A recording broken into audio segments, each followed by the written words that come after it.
তুমি কি পারবা মন্ত্রীকে ইনভাইট করতে? আপনাদের সস্তা ভার্সিটি সস্তা অনুষ্ঠানে স্যার অ্যাটেন্ড করবে, এটা আপনারা ভাবলেন কিভাবে? স্যার আপনি স্যার বলুন, আপনাকে কিভাবে আমি সাহায্য করতে পারি, প্লিজ বলুন।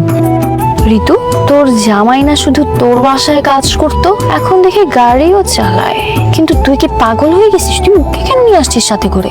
আরে কি করবো বল, আজকে আমাদের ড্রাইভারটাও ছুটিতে গেছে, আর ও গাড়ি চালাতে পারে, সমস্যা হবে না। তাই বলে তুই ওকে নিয়ে আসবি? তুই একবার ভাবছিস ও যদি মন্ত্রী সাহেবের অফিসে ওর পরিচয়টা দেয়, তোর ভ্যালুটা কোথায় নামবে? কি বলতে চাচ্ছিস তুই? কি বলতে চাচ্ছিস বুঝতেছিস না? ও একটা গরিব কাজের লোক, ওর কাজ হচ্ছে সবসময় ঘর ঝাড়ু দেওয়া, রান্না বান্না করা, আর তার ওয়াইফ হয়ে তুই আসছিস মন্ত্রী সাহেবের সাথে মিটিং করতে। এটা মন্ত্রী সাহেব মানবে?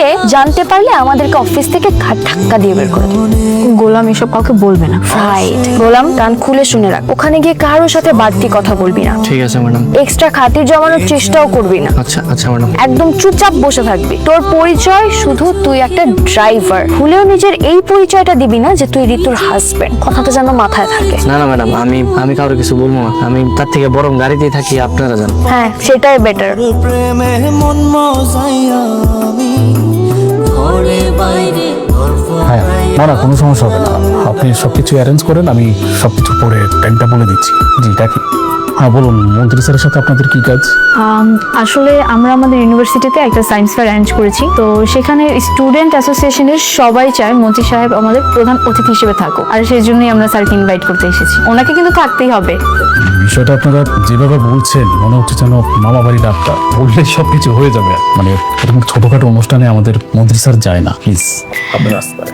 স্যার প্লিজ আপনি একটু কথা বলে দেখেন, আর না হলে আমাদের সাথে একটু ছোট্ট একটা মিটিং এর ব্যবস্থা করে দেন, আমরা বেশি সময় নিব না। না দেখুন, মিটিং সিটিং এর কিছু নেই, আর কথা বলার কিছু নাই। মানে স্যার এরকম সস্তা অনুষ্ঠানে যায় না, আপনারা আসতে পারেন। কিন্তু আমরা তো স্টুডেন্ট অ্যাসোসিয়েশনের সবাইকে কথা দিয়ে ফেলেছি যে স্যার এখানে থাকবে, আমাদের মান সম্মান থাকবে না। প্লিজ স্যার একটু দেখেন না। একটা কথা কতবার বলবো, দুবার বলা হয়ে গেছে। মন্ত্রী স্যারের বিভিন্ন রাষ্ট্রদূতের সাথে যে মিটিং গুলো, সেগুলো শিডিউল এখন শেষ হয়নি। তার মধ্যে আপনাদের সস্তা ভার্সিটি সস্তা অনুষ্ঠানে স্যার অ্যাটেন্ড করবে, এটা আপনারা ভাবলেন কিভাবে? এটা সম্ভব না। আপনারা আসতে পারেন। এখনো বসে আছেন কেন? যান প্লিজ। রইয়া রইয়া আপনার তো দেখে মনে হচ্ছে আপনার মনটা খুব খারাপ। কি হয়েছে ম্যাডাম? কি হয়েছে সেটা তুই জেনে কি করবি? না মানে আমি যদি কিছু করতে পারি। তুমি কি করতে পারবা? তুমি কি পারবা মন্ত্রীকে ইনভাইট করতে? ম্যাডাম, আপনারা তাহলে একটু গাড়ির মধ্যে বসেন, আমি একটু দেখি কিছু করতে পারি কিনা কথা বইলা। ছাগলের কথা শুন, ওনাকে মন্ত্রীর সাথে কথা বলবে। আচ্ছা ম্যাডাম, আপনারা গাড়িতে বসেন, আমি একটু ওয়াশরুম থেকে আসি।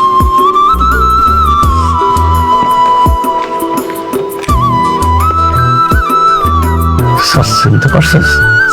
স্যার আপনি এতদিন পরে আমাদের অফিসে। স্যার প্লিজ বসুন না।